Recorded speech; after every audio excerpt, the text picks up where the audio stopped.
عباس پوری کا بیٹا ڈاکٹر بہاؤالدین 25 جلدوں پہ مشتمل ختم نبوت کی تحریک پہ کتاب کو شائع کر چکا ہے، اور 25 جلدیں ابھی بھی جو لکھ چکا ہے وہ کمپائل ہو چکی ہیں اور چھپنے کے لیے جا چکی ہیں۔ 50 جلدوں پہ مشتمل اللہ کے فضل و کرم سے اہل حدیث کے فرزند نے تحریک ختم نبوت پہ کتاب کو لکھا ہے، اور تم آج باتیں کرتے ہو۔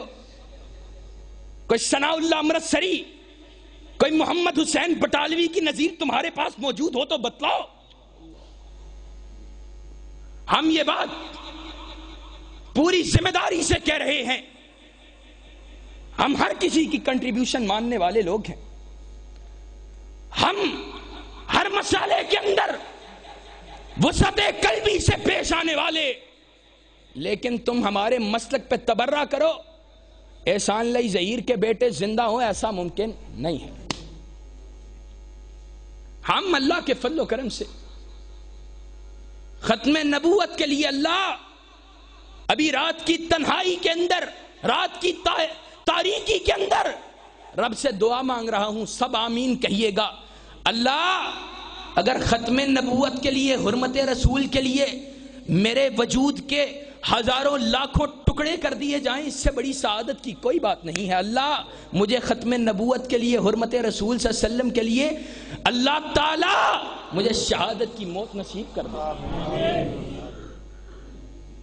ہم اللہ کے فضل و کرم سے ختم نبوت کے بھی پروانے ہیں، حرمت رسول صلی اللہ علیہ وسلم کے بھی دیوانے ہیں، اور تم سے آج ایک اور بات کرنا چاہتا ہوں۔ ہم نہیں جانتے ان لوگوں کو، ہم نہیں جانتے جنہوں نے گردنوں کو کٹانا نہ سیکھا ہو۔ کسے کے کشتہ نشد از قبیلہ مانیس، ہمارے تو قبیلے کا فرزند وہ ہے جو اپنی گردن کو کٹانا جانتا ہے، اور جو ہمارے قبیلے کا اپنے آپ کو کہلوائے اپنی گردن کو کٹانا نہ جانتا ہو، اللہ کی قسم جھوٹ بولتا ہے۔ اللہ کے فضل و کرم سے ہم نے اپنی گردنوں کو کٹانے کا درس، کائنات کے امام کی ایک ایک حدیث کے دفاع کا درس اگر حاصل کیا ہے تو احمد ابن نضر سے حاصل کیا ہے، کہ جس نے بادشاہ وقت نے کہا تھا، کہا آئندہ کے بعد کوئی شخص یہ بات نہ کہے کہ اس کو کائنات کے رب کا قیامت کے دن دیدار ہوگا۔ سارے ملانے درباری ملا حاکم وقت کے سامنے جھک گئے۔ وہ احمد ابن نضر تھا، وہ منبر پہ چڑھا تھا، اس نے کہا جو اہل حدیث کا فرزند ہوگا اس کو دیدار ضرور ہوگا۔ نعرہ تکبیر، مسئلہ کے حق اہل حدیث۔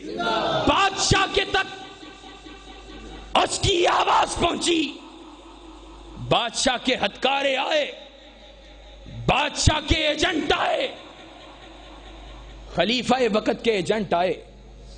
وہ گھر کی طرف دوڑا، غسل خانے میں گیا۔ اب باہر بیوی بھی ویسی بیوی تھی نا، کہنے لگی اتنی ہی جرت تھی تو پھر حق بات کہی کیوں تھی؟ باہر نکلا، سر سے غسل کے قطرات ٹپک رہے ہیں۔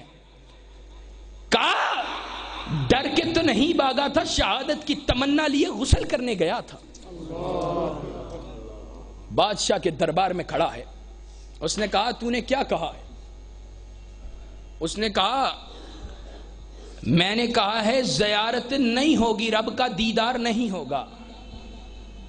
اب لوگ اور ملا دیکھ رہے ہیں، کہتے ہیں پلٹ گیا ہے، پھر گیا ہے۔ کہا پھر بول کیا کہتا ہے؟ کہا ہاں میں یہ بات کہتا ہوں کہ تجھ کو رب کی زیارت نہیں ہوگی لیکن مجھ کو ضرور ہوگی۔ بادشاہ نے تلوار کو اٹھایا، 2 ٹکڑوں میں تقسیم کر دیا ہے، اور بغداد کے دروازے پہ لاشے کو لٹکا دیا ہے کہ کوئی اس کا جنازہ نہ پڑے. اور بادشاہ اس رات آدھے بغداد نے خواب دیکھا ہے. ابن کثیر نے نقل کیا ہے کہ آدھے بغداد نے خواب دیکھا کائنات کا امام ابو بکر و عمر کے ساتھ آ رہا ہے. کہا کہاں آتے ہو کائنات کے امام؟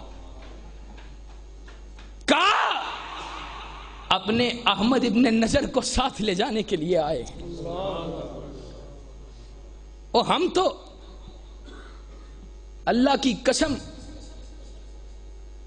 نہ جھکنا جانتے ہیں اور نہ بکنا جانتے ہیں, صرف حوض کوثر پہ جام کوثر کی تمنا رکھتے ہیں.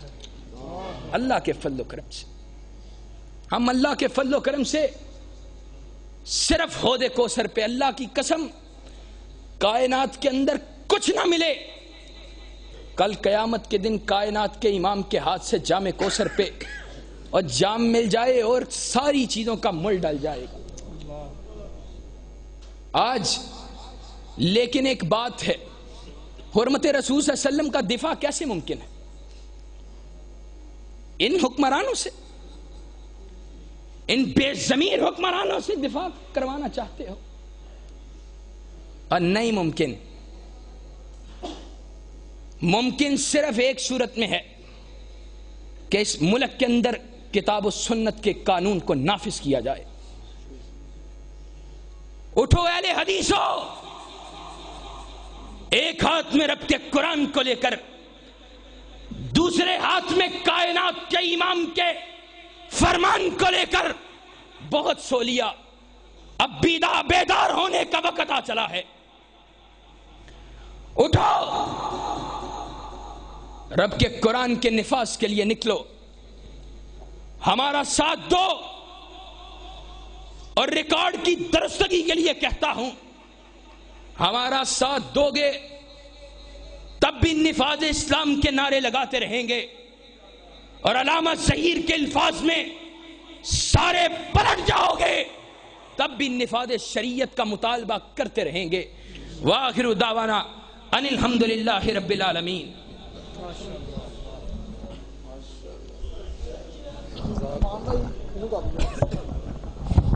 Thank you.